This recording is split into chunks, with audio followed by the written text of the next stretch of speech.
ABC, we have to prove that A times sine of B minus C plus B times sine of C minus A plus C times sine of A minus B equal to 0. And here capital A, capital B and capital C are the angles of a triangle, whereas small a, small b and small c are the sides. Now this seems to be an application of sine rule or cosine rule, but for that we need to first convert terms such as sine b minus c, sine c minus a, sine a minus b in terms of sine a, sine b, sine c or cos a, etc. So let us try to do that here. On the left hand side we will write sine b minus c as sine b cos c minus cos b sine c, the formula that we've learned earlier. So this becomes a times sine b cos c minus cos b sine c, and the second term becomes b times sine c cos a minus cos c sine a, and the third term becomes c times sine a cos b minus cos a sine b. Now sine rule says that sine a by a equals sine b by b equals sine c by c. And by equating all of that to a constant k, we can write sine a as k times a, sine b as k times small b, and sine c as k times small c. And wherever we have cosine a, cosine b and cosine c terms appearing here, we can use the cosine rule. So let us do that in the next step. Therefore we have a times sine b, which is b times constant k, times cosine c, which is a squared plus b squared minus c squared by 2 times a b as per the cosine rule.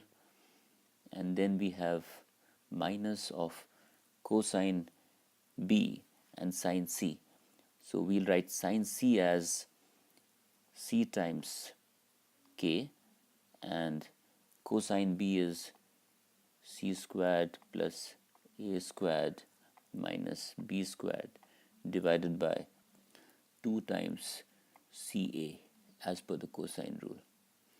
So that's our first term. And in a similar way we can write the second term.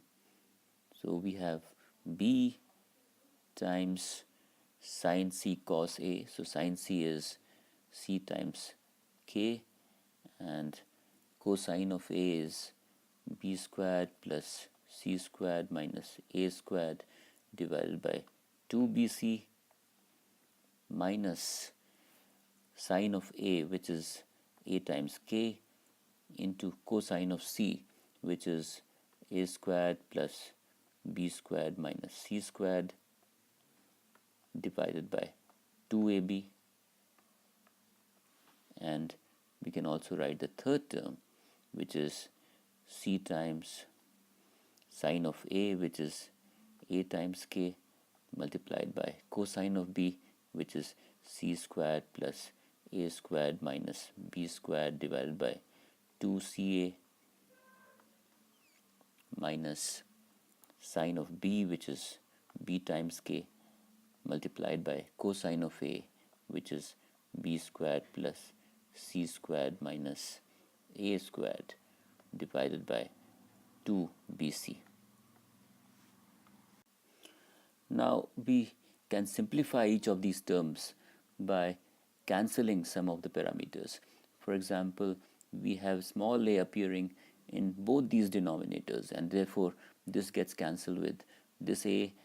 Similarly, we have the small b appearing in both these denominators in the second term, so that is cancelled out with this b. And we have small c appearing in the third term in both the denominators, and that gets cancelled out with this c.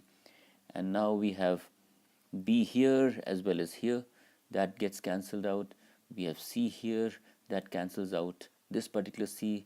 We have c here, which cancels this c. We have a, which cancels this one, and likewise we have this a cancelling this one, and this b out here, which cancels this. Now look at what remains in the first term.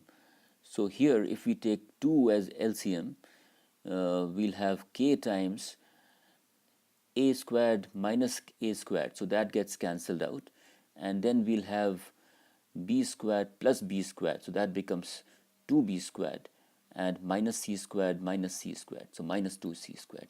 So we'll have k times 2b squared minus 2c squared divided by 2, and by cancelling 2 we can write it as k times b squared minus c squared.